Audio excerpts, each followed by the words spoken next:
Shri Ganesha Sharada Gurubhyo Namaha Ramaya Ramabhadraya Ramachandraya Vedase Raghunathaya Nathaya Sitaya Pataye Namaha. Welcome to all for this session on Ramayana to chapter 69 of Yuddha Kanda. In the previous chapter, we saw Ravana lamenting over the death of Kumbhakarna. He kept on saying that he did not wish to live after the death of Kumbhakarna because the whole world has become empty for him. What he need to do with the glory of the kingdom or even with Sita. He started lamenting, remembering his brother Vibhishana, who said the same thing regarding the destruction of the kingdom post the death of Prahasta and Kumbhakarna. Meanwhile, his sons Devanthaka, Narantaka, Trishiras and Atikaya were also lamenting along with Ravana and also Mahodara and Mahaparshva, his two other cousin brothers. Hearing the lamentation of the wicked Ravana who has overcome with grief, Trishiras addressed him thus: O king, brave men do not give way to sorrow even at the death of so valiant a warrior as your younger brother, our uncle. Since you are able to conquer the three worlds, O Lord, why, like a common man, do you suffer your courage to falter? Brahma bestowed on you a spear, mail, a dart, a bow, and a chariot harnessed to 1,000 mules, sending forth a rumble like unto thundercloud. Furnished with all these weapons, you will vanquish Raghava.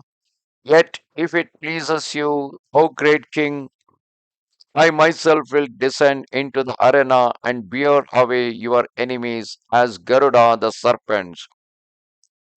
As Shambhara fell under the blows of the king of gods, and Naraka under those of Vishnu, so shall Rama fall this day, struck down by me on the battlefield. At these words of Trishiras, Ravana, the lord of the Titans, under the sway of destiny, felt himself to be born anew, and hearing Trishiras speak thus, Devanthaka, Narantaka, and Atikaya, burning with martial ardor, desired nothing more than to enter into combat. Away, away roared those valiant sons of Ravana, the foremost of the Nairathas, the equals of Shakra in prowess.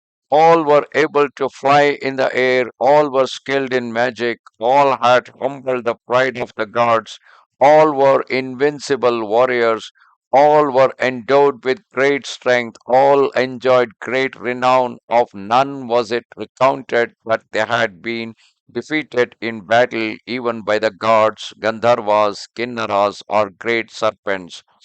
All were expert in the use of weapons, all were courageous and able fighters, all were highly learned, and all had been the recipient of great boons.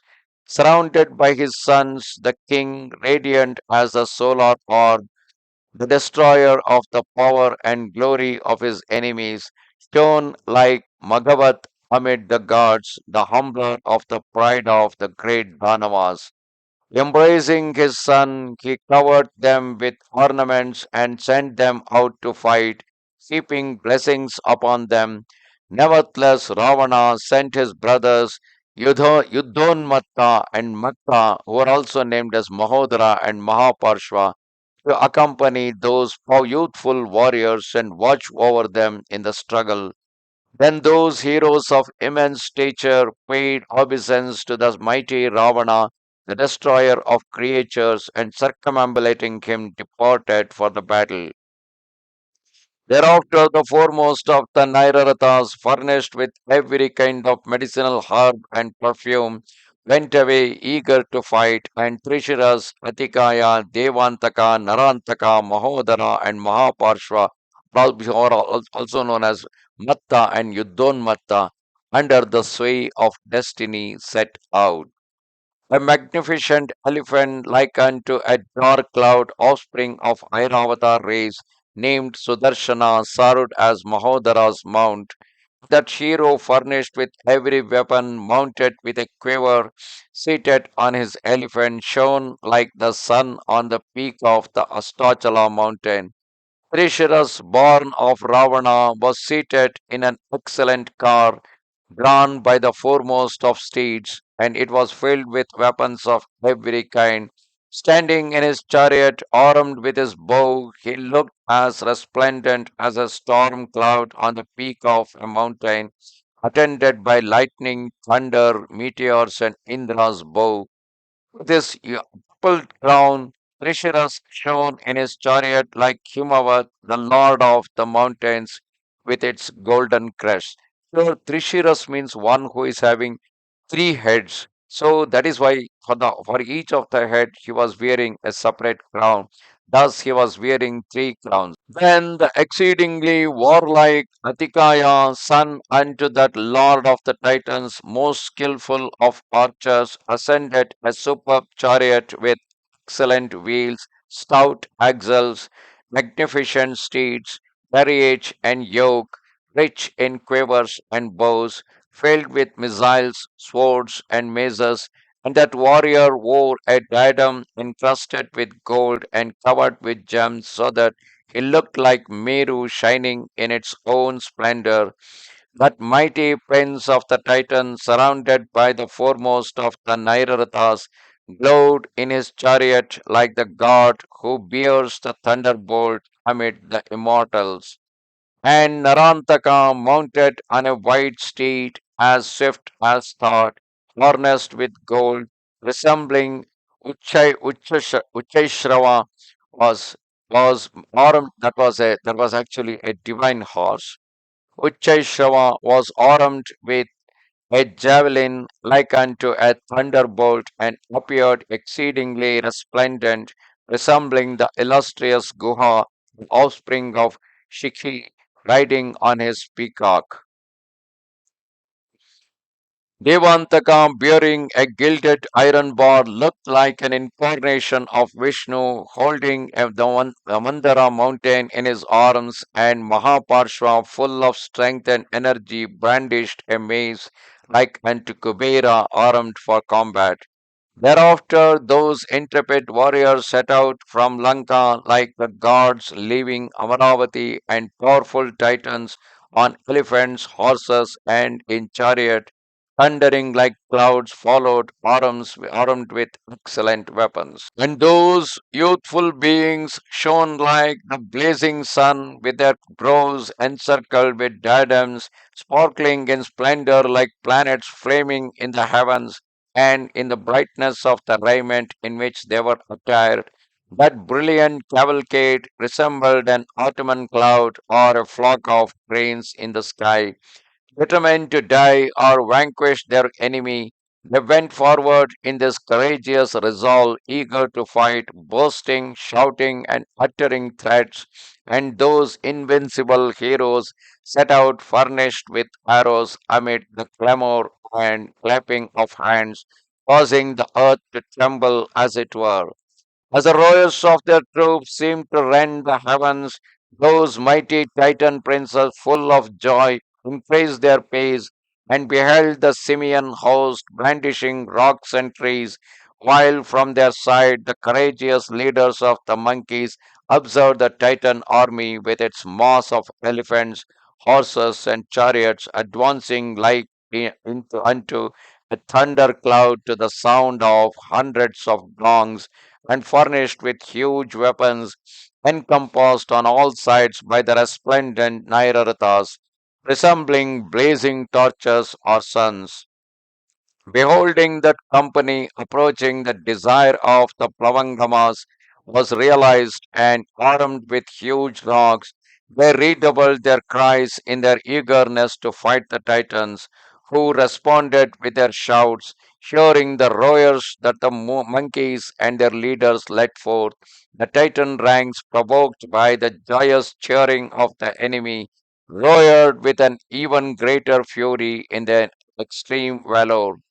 Thereafter, as they joined issue with that formidable host of titans, the monkeys with their leaders hurled themselves upon them, brandishing sharp rocks like unto mountains, and those Plavangamas, armed with crags and trees, threw themselves upon the Titan forces, some fighting in the air and some on the ground, some among those foremost of monkeys fought with heavy branched trees, and the struggle between the Titans and the monkeys became desperate.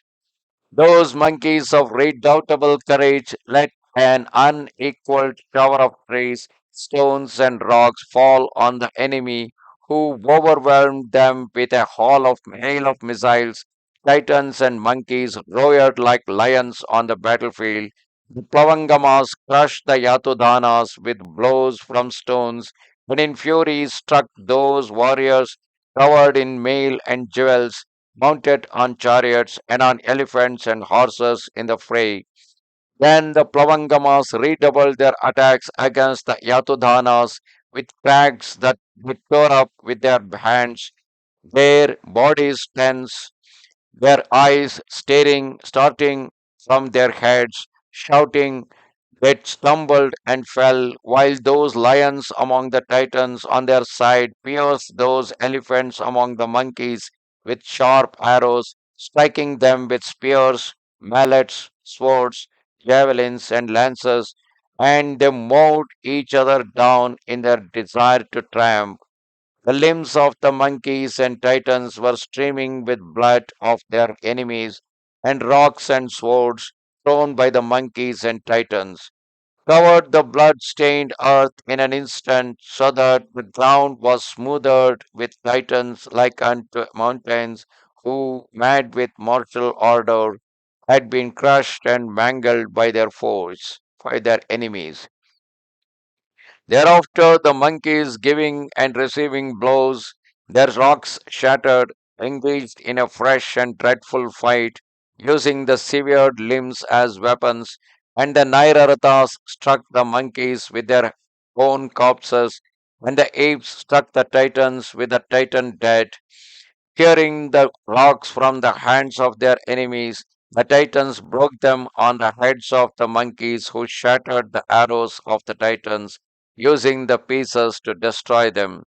And they overwhelmed each other with crags in the battle, and monkeys and Titans set up a roaring like unto lions.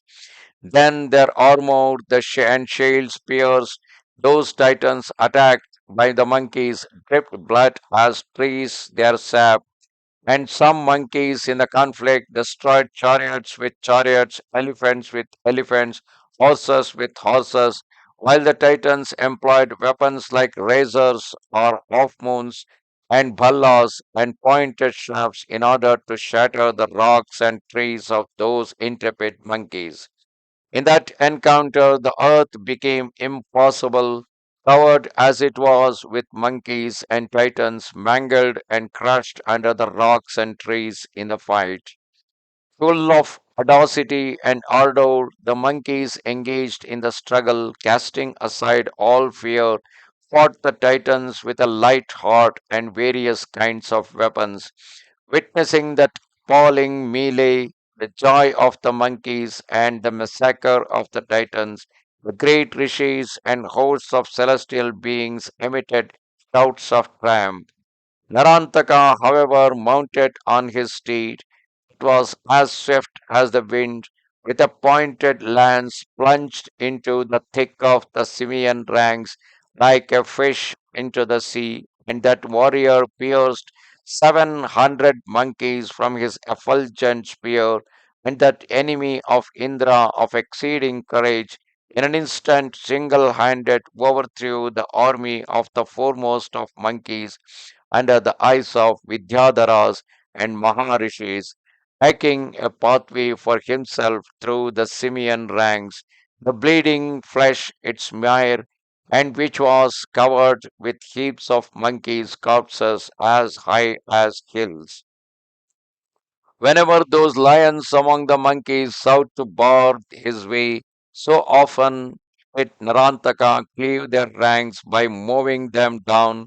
As a fire burns up a forest, so did he consume those simian battalions, and each time those inhabitants of the woods tore up the trees and rocks, they fell under his lance like mountains riven by lightning. Brandishing his glittering spear in the forefront of battle, the valiant Narantaka ranked the entire Welkin, overthrowing everything in his course as the wind in the rainy season, and whether they stayed at their post or went out to meet him, those courageous monkeys could neither stand against him nor escape from him, so that all fell pierced by that warrior. That unique javelin resembling death itself, bright as the sun, was able by itself to destroy the ranks of the monkeys and leave them stretched on the earth. The impact of that pike resembled the stroke of lightning, so that the monkeys were unable to endure it and emitted loud cries. Those high souled and intrepid monkeys falling resembled the peaks of mountain crumbling away, struck by lightning. Meanwhile, the powerful leaders of the monkeys, who had previously been put to fight by Kumbhakarna, having regained their vigor, were ranged round Sugriva, and he, looking about him, observed the army of the monkeys fleeing before Narantaka, terror stricken and scattering in all directions. Witnessing this stampede, he beheld Narantaka, spear in hand, who was advancing, mounting on his steed. At this, the illustrious Sugriva, king of the monkeys, addressed the youthful prince Angada, a warrior whose valor equaled Shakra's, and said, "Go out against that bold titan who, riding on a horse, is consuming the army I have sent against him, and speedily deprive him of his life's breath." At this command from his sovereign, the intrepid Angada, the foremost of monkeys, resembling a rocky mass, broke away from from that company like the sun emerging from a cloud, and with the bracelets he wore, he glittered like a mountain with its metallic veins. Without any weapons save his nails and teeth, that son of Vali, in his great strength, rushed out to meet Narantaka and said to him, "Why do you strive with common monkeys? Do yourself with your spear, the impact of which is equal to lightning. Strike my breast, which I now present it to you." The words of Angada, son of Vali, angered Narantaka, who bit his lip with his teeth, hissing like a serpent, and hurled himself upon him in fury, brandishing his spear, which glittered like fire. He struck at Angada, but the weapon broke against the breast of that son of Vali, that was as hard as diamond, and fell to the earth. Seeing his lance shattered like a snake whose powerful coils are sundered by Suparna, the son of Vali raised his hand and struck the head of the horse of his adversary, sinking to its knees, its eyeballs starting from the sockets, its tongue hanging out. That horse, as high as a hill, fell to the earth, its head crushed by the blow from the palm of the hand of Angada. Then Narantaka, beholding his steed lying dead, grew enraged, and clenching his fist, struck the son of Vali on the forehead with energy, so that hot blood gushed forth from his injured brow. Now he flared up with wrath and then swooned away, and having lost conscience a while, on coming to himself was confused. Thereafter Angada, Vali's mighty son, clenching his fist, which equalled Mrityu's in strength and resembled a great rock, brought it down on Narantaka's breast.